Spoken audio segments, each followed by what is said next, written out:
There have been many revolutions over the last century, but perhaps none as significant as the longevity revolution. We are living, on average today, 34 years longer than our great-grandparents did. Think about that. That's an entire second adult lifetime that's been added to our lifespan. And yet, for the most part, our culture has not come to terms with what this means. We're still living with the old paradigm of age as an arch. That's the metaphor, the old metaphor. You're born, you peak at midlife, and decline into decrepitude. Age as pathology. But many people today, philosophers, artists, doctors, scientists, are taking a new look at what I call the third act, the last 3 decades of life. They realize that this is actually a developmental stage of life with its own significance, as different from midlife as adolescence is from childhood. And they are asking, we should all be asking, how do we use this time? How do we live it successfully? What is the appropriate new metaphor for aging? I've spent the last year researching and writing about this subject, and I have come to find that a more appropriate metaphor for aging is a staircase. The upward ascension of the human spirit, bringing us into wisdom, wholeness, and authenticity. Age not at all as pathology, age as potential. And guess what? This potential is not for the lucky few. It turns out most people over 50 feel better, are less stressed, less hostile, less anxious. We tend to see commonalities more than differences. Some of the studies even say we're happier. This is not what I expected, trust me. I come from a long line of depressives. As I was approaching my late 40s, when I would wake up in the morning, my first 6 thoughts would all be negative. And I got scared. I thought, oh my gosh, I'm going to become a crotchety old lady. But now that I am actually smack dab in the middle of my own third act, I realize I've never been happier. I have such a powerful feeling of well-being. And I've discovered that when you're inside oldness, as opposed to looking at it from the outside, fear subsides. You realize you're still yourself, maybe even more so. You know, Picasso once said, it takes a long time to become young. I don't want to romanticize aging. Obviously, there's no guarantee that it can be a time of fruition and growth. Some of it is a matter of luck. Some of it, obviously, is genetic. 1/3 of it, in fact, is genetic, and there isn't much we can do about that. But that means that 2/3 of how well we do in the third act, we can do something about. We're going to discuss what we can do to make these added years really successful and use them to make a difference. Now, let me say something about the staircase, which may seem like an odd metaphor for seniors, given the fact that many seniors are challenged by stairs, myself included. As you may know, the entire world operates on a universal law, entropy, the second law of thermodynamics. Entropy means that everything in the world, everything is in a state of decline and decay, the arch. There's only one exception to this universal law, and that is the human spirit, which can continue to evolve upwards, the staircase, bringing us into wholeness, authenticity, and wisdom. And here's an example of what I mean. This upward ascension can happen even in the face of extreme physical challenges. About 3 years ago, I read an article in the New York Times. It was about a man named Neil Selinger, 57 years old, a retired lawyer, who had joined the writers group at Sarah Lawrence, where he found his writer's voice. 2 years later, he was diagnosed with ALS, commonly known as Lou Gehrig's disease. It's a terrible disease. It's fatal. It wastes the body, but the mind remains intact. In this article, Mr. Selinger wrote the following to describe what was happening to him.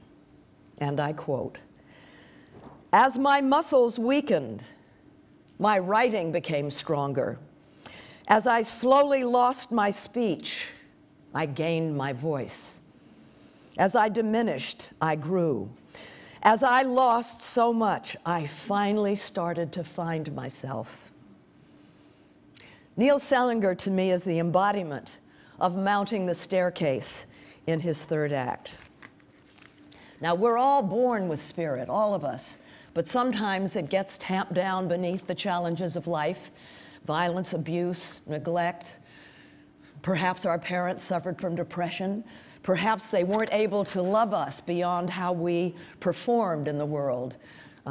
Perhaps we still suffer from a psychic pain, a wound. Perhaps we feel that many of our relationships have not had closure, and so we can feel unfinished. Perhaps the task of the third act is to finish up the task of finishing ourselves. For me, it began as I was approaching my third act, my 60th birthday. How was I supposed to live it? What was I supposed to accomplish in this final act? And I realized that in order to know where I was going, I had to know where I'd been.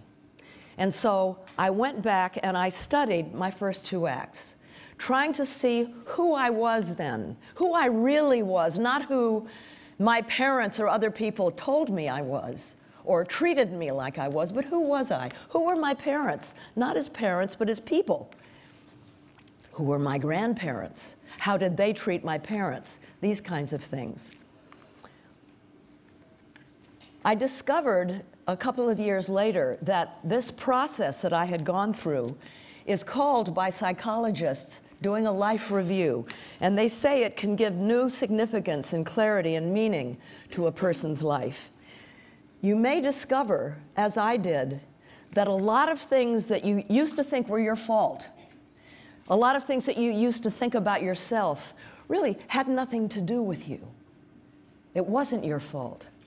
You're just fine. And you're able to go back and forgive them and forgive yourself. You're able to free yourself from your past. You can work to change your relationship to your past. Now, while I was writing about this, I came upon a book called Man's Search for Meaning by Viktor Frankl. Viktor Frankl was a German psychiatrist who'd spent 5 years in a Nazi concentration camp. And he wrote that while he was in the camp, he could tell, should they ever be released, which of the people would be okay and which would not. And he wrote this: everything you have in life can be taken from you except one thing: your freedom to choose how you will respond to the situation. This is what determines the quality of the life we've lived, not whether we've been rich or poor, famous or unknown, healthy or suffering. What determines our quality of life is how we relate to these realities, what kind of meaning we assign them, what kind of attitude we cling to about them, what state of mind we allow them to trigger. Perhaps the central purpose of the third act is to go back and to try, if appropriate, to change our relationship to the past. It turns out that cognitive research shows when we are able to do this, it manifests neurologically. Neural pathways are created in the brain. You see, if you have, over time, reacted negatively to past events and people, neural pathways are laid down by chemical and electrical signals that are sent through the brain. And over time, these neural pathways become hardwired. They become the norm, even if it's bad for us because it causes us stress and anxiety.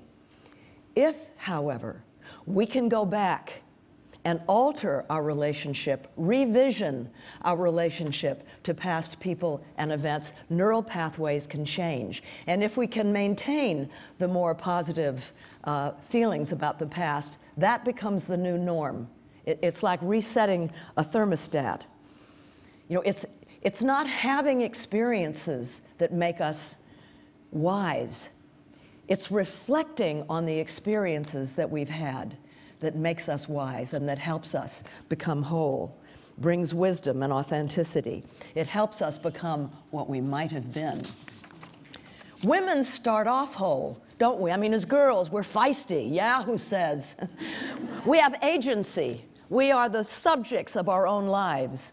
But very often, many if not most of us, when we hit puberty, we start worrying about fitting in and being popular. And we become the subjects and objects of other people's lives. But now, in our third acts, it may be possible for us to circle back to where we started and know it for the first time.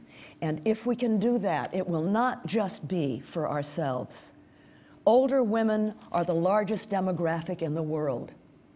If we can go back and redefine ourselves and become whole, this will create a cultural shift in the world. And it will give an example to younger generations so that they can reconceive their own lifespan. Thank you very much.